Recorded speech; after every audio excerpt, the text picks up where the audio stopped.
Hey there, everyone. Here, and we're back with another episode. This one's going to be dividing decimals. Just like the other videos, before we get going, some things you have to keep in mind. Some concepts we're going to be building on is our idea of place value, and place value being that this one here, the tenths, is something out of 10, and hundredths means something out of 100. Other concept we're going to be building on is the idea of equivalent fractions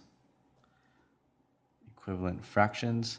And that, of course, deals with the idea that if I have a half of something that has the same value as something that is 3/6, or yet again, the same value of 5/10.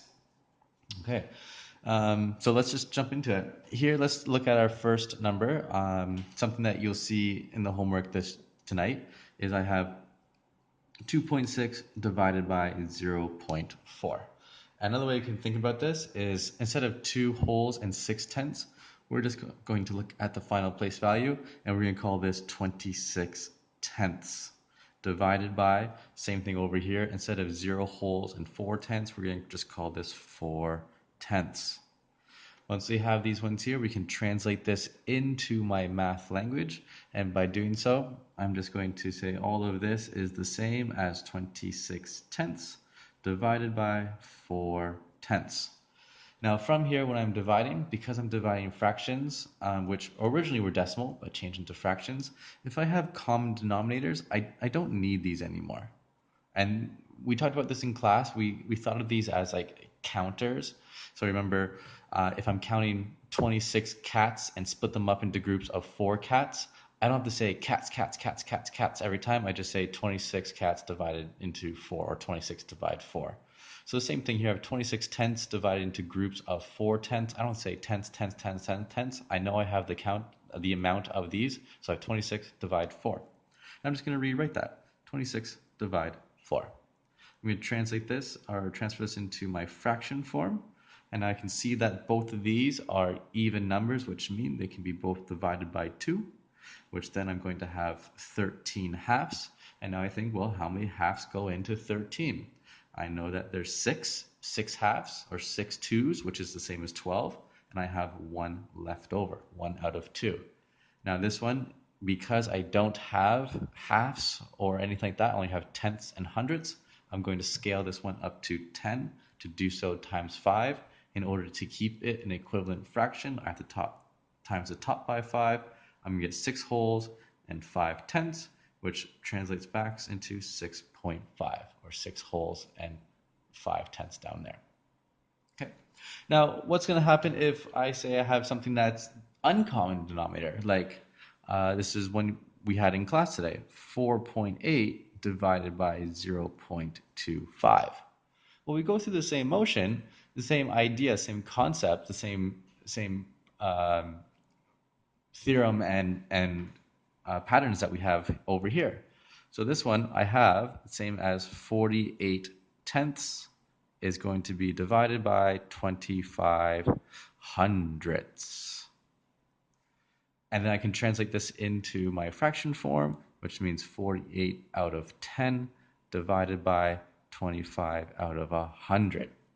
And if you remember over here, they were the same, so I don't need to do anything with them. But because I have different counters down here, or different denominators, I'm gonna have to change them to something the same, because this is just like saying I have 48 cats, I want to make groups of 25 dogs. You can't do that. It's impossible. If I have 48 oranges, I cannot make groups of 25 apples. It's impossible. But luckily for our numbers, we can change these tenths into hundredths. And why can we do that? Because of equivalent fractions. So over here, if I times both of these by 10, I'm going to have 480 over 100 divided by 25 over 100. And from here, just like over here, because I have common denominators, I don't need these anymore. I don't need to keep saying hundreds, hundreds, hundreds, hundreds, hundreds. I already know what we're counting. I just need to know the amount of things we have. So I have 480 divided by 25. 480 divided by 25. I'm going to put this back into my fraction form. I see this ends with a 0 and this ends with a 5, which means it's divisible by 5.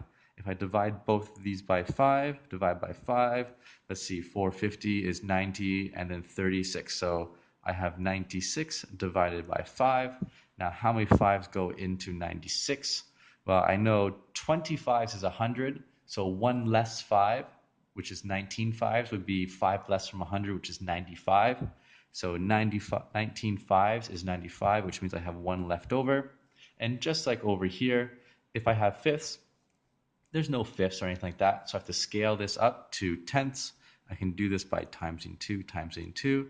I'm with 19 and 2 tenths. And of course, that translates to 19.2. And there you have it. This is how we can divide decimals in our very conceptual understanding of tenths and making groups of, having tenths making groups of tenths, or having tenths changing them to hundredths and then making groups of said amount of hundredths. Okay?